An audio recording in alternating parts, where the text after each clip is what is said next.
Hello friends, बच्चों का favourite macaroni होता है। तो आज मैं मैक्रोनी बनाऊंगी, वो भी डिफरेंट स्टाइल में, बिना उबाले कुकर में। तो चलिए फटाफट से इसे बनाना शुरू करते हैं।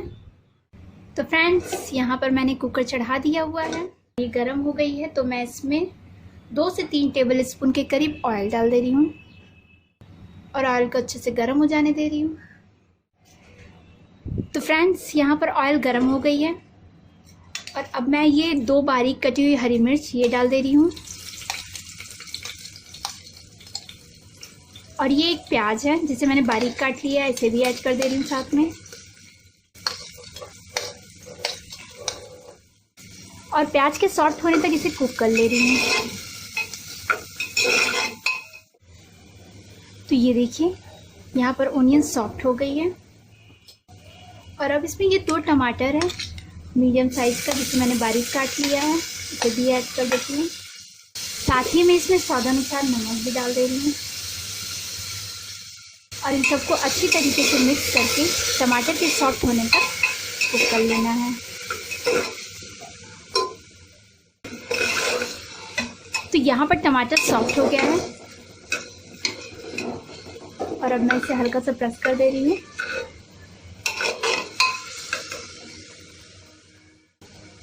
साथ ही में मैं इसमें 1/4 टीस्पून से कम हल्दी पाउडर,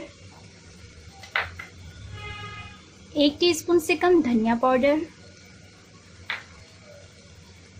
1 टीस्पून गरम मसाला, इन सबको डाल के 1 मिनट तक भून लेना है।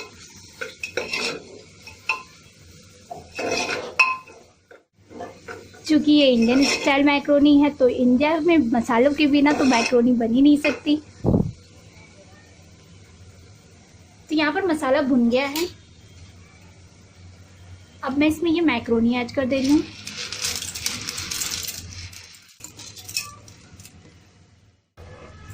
और साथ ही इसमें 1.5 टेबल स्पून के करीब टोमेटो केचप डाल दे रही हूँ।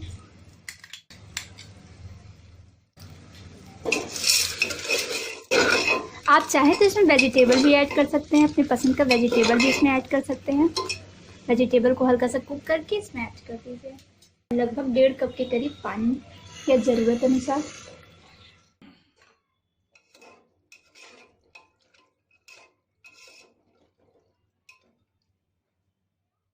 अगर आपको इसको ग्रेवी वाली बनानी है तो पानी थोड़ा ज़्यादा ऐड कर दीजिए। और अब मैं इसे ढक्कन डाल के 1 सीटी तेज़ फ्लेम पर और बाकी 3 सीटियाँ लो फ्लेम पे लगा देती हूँ। यहाँ मैंने गैस का फ्लेम तेज़ कर दिया है। अब 1 सीटी तेज़ फ्लेम पर और 3 सीटी लो फ्लेम पर।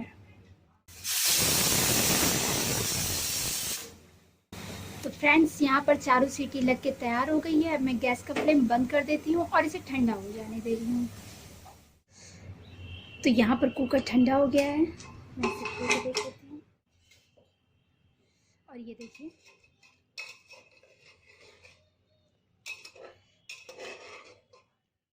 ये देखिए।